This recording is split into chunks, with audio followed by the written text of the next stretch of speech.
makipagsiksikan si Pastor Apollo Kibuloy sa mga bilanggo Pasig City Jail na ang naturang selda ay para lang sa 5 mga bilanggo. Ngunit inuuko pa ng 35 na mga bilanggo at walang special treatment daw. Kung matatandaan niyo po, nung mahuli po natin siya nung September 8, he was temporarily detained po dito po sa custodial facility to give way po doon sa order po ng court na mag-undergo po siya ng medical assessment because of the motion filed by their camp na requesting na ma-house arrest po siya or hospital arrest. That was denied by the courts, but however the court ordered po the PNP to conduct a medical findings. So natapos na po yun, nakapag-comply na po tayo sa korte.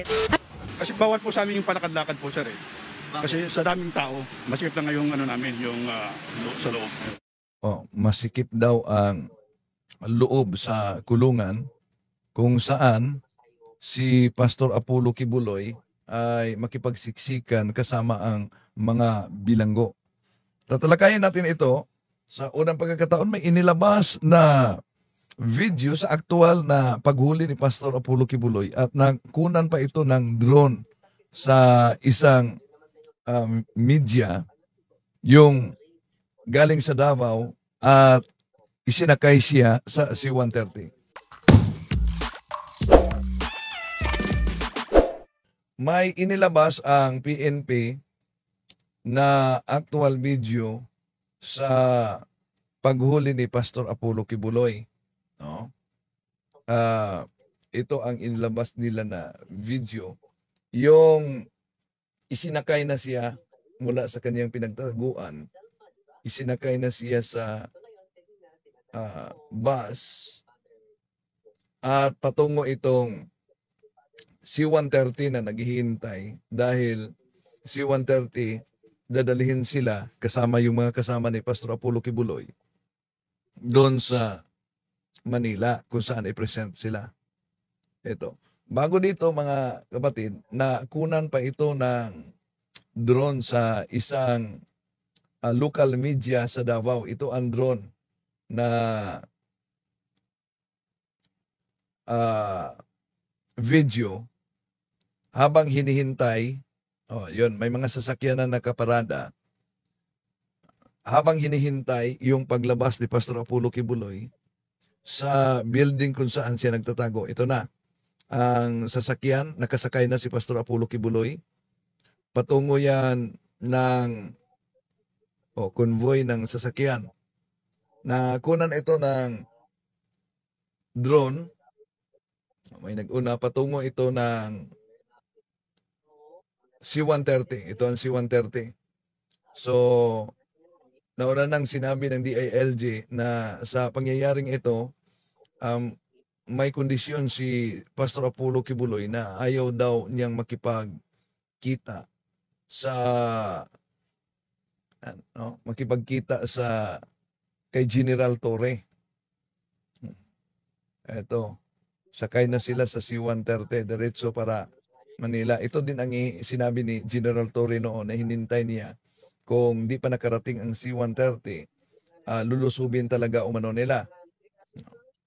At yon, ang PNP, ito naman ang inilabas nila na video. Sa aktual na paglabas ni Pastor Apollo Kibuloy, yung sinabing sumusurrender si Pastor Apollo Kibuloy, pero iginiit naman ng PNP na nahuli nila dahil naiipit na sa operasyon. Ito ang inilabas na video.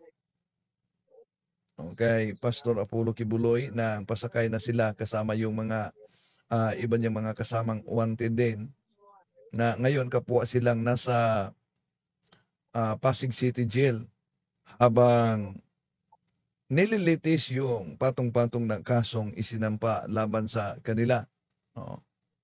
Yan, ito ang video na inilabas ng PNP.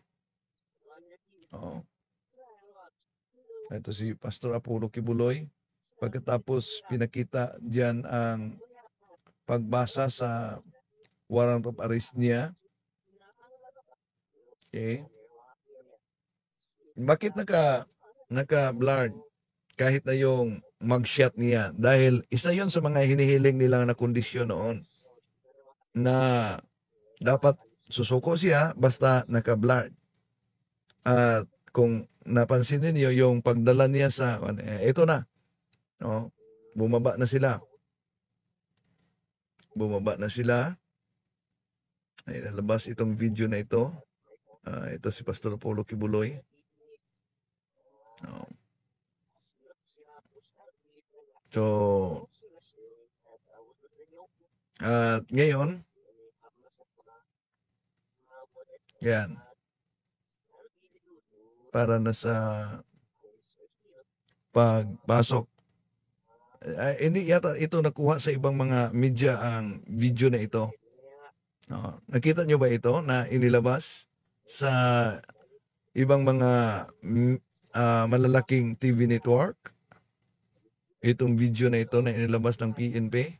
Ito na pagbasa. Branch 1 or 6 and for a crime of paragraph 40 in addition to paragraph 40 and section C in the RA number 92 amended by RA number 10.64 issued by presiding judge.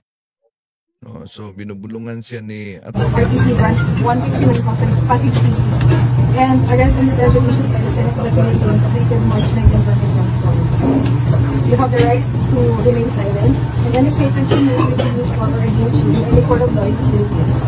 You have the right to have a competent and independent counsel of your own choice. And if you cannot afford the services of a counsel, the government will provide you. Do you understand this rights? Yes. So sumagot pa si Pastor Kibuloy na yes na nang tinanong siya, do you understand? Ito, sinaallalim siya ng medical check-up bago siya i-present sa media. Yan.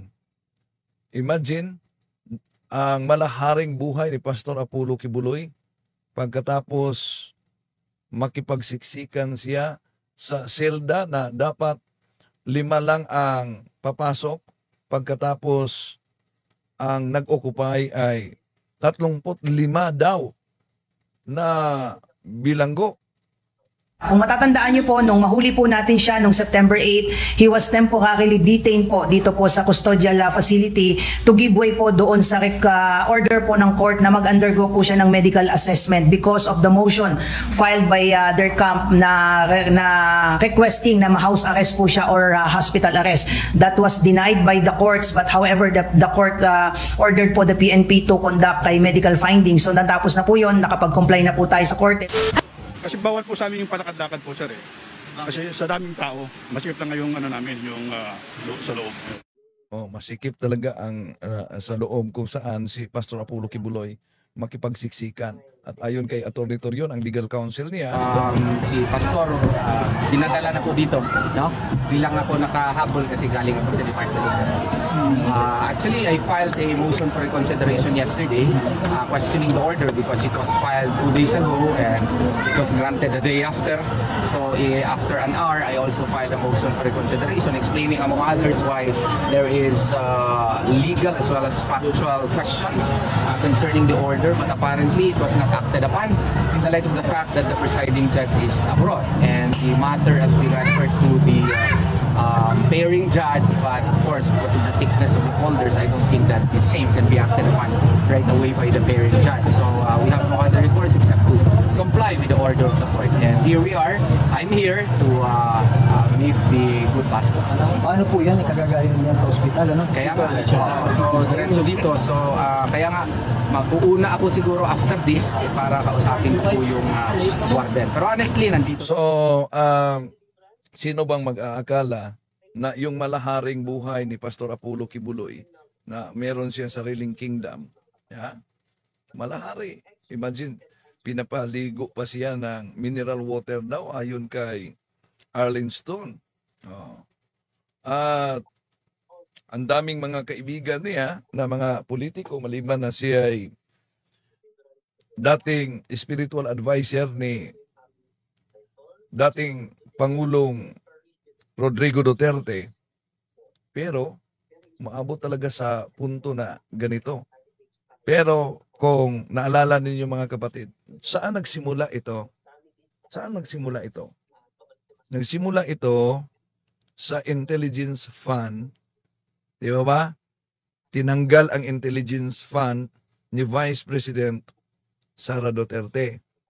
Matapos tinanggal yon dahil sa issue, ito din ang iginiit ng mga supporters ni dating Pangulong ni Vice President Sara Duterte.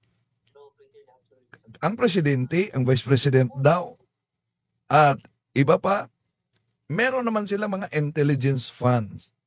Pero, kitang-kita daw na si Sara Duterte ang iniinitan talaga, ayon sa kanila.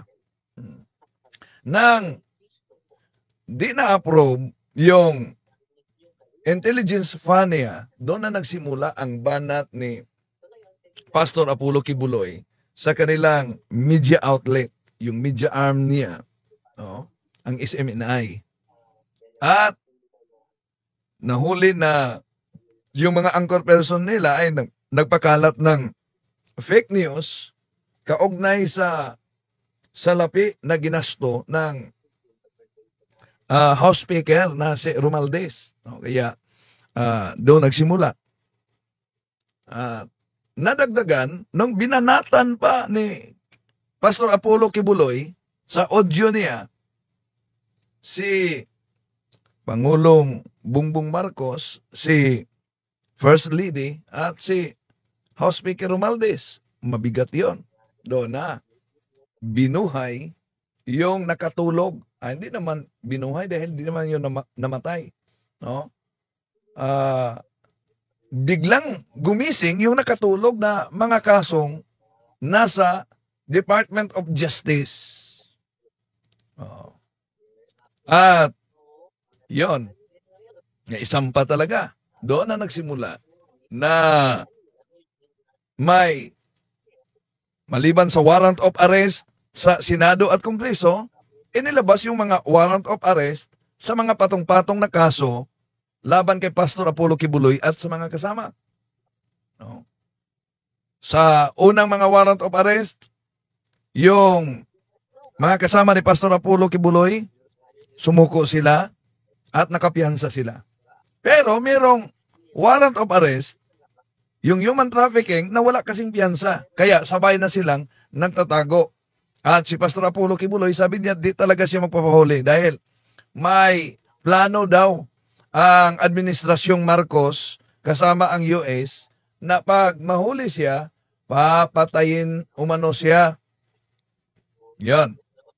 At merong unang operasyon para hulihin si Pastor Apollo Kibuloy. Maliban dyan, meron pang inilabas na video na AI, klarong-klarong AI talaga, na nagsasabing, ako si Pastor Apollo Kibuloy, wala na ako sa Davao, dapat wag na kayong maghanap sa akin, nasa ibang bansa na ako. So, yun, tinatalakay din natin na maaring propaganda yon para ipalabas na wala na talaga siya sa kingdom niya. Kung talagang nasa ibang bansa si Pastor Apollo Kibuloy, bakit kailangan pang ilabas yung video na wala na siya sa Davao? So, lalo pang mas nagduda na talagang nasa area siya. Pero yung intelligence kasi, ang koneksyon nila ni Torion, dahil sa unang pagkakataon, yung general ay inilipat kasi, no, dahil palpak yung unang operasyon nila. So, sa pangalawang operasyon, doon na, tinututukan na talaga si Pastor Apollo Kibuloy. Hanggang naipit na ito, no, tinatawag na si Torion at mga kasama doon sa Senado. Sabi ni Senador Bato na wala na talaga umano. Parang sigurado si Senador Bato noon na wala na talaga sa area si Pastor Apollo Kibuloy. Pero nang naipit, doon nakipag-negotiate na susuko. At sa negosasyong ito, habang hinintay, ito na ang drone na nakuha sa local media, no, na may convoy na mga sasakyan, hinihintay yung paglabas ni Pastor Apollo Kibuloy para dalhin siya sa Dalhin siya sa C-130 dahil ayon din kay General sa interview kay General Torre, pag di makarating ang C-130 at wala siyang makita, binibigyan niya ng ilang oras daw, lulusob sila sa pinagdudahang area na pinagtataguan ni Pastor Apollo Kibuloy. Ngayon, ito na, convoy. Sa kondisyon na naka-blurred ang mukha niya at ayaw niyang makipagkita kay General Torre. Kaya sa inilabas na video ng PNP, ito, inilabas nila, may marka pang PNP, PIO, na inilabas sa Philippine National Police, doon, naka-blurred na talaga si Pastor Apollo Kibuloy. At siya ay nasa Pasig City Jail na. So, malaking pagbabago talaga.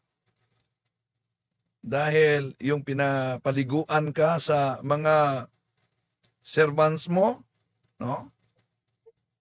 Pagkatapos, yung pinapaligo ay mineral water.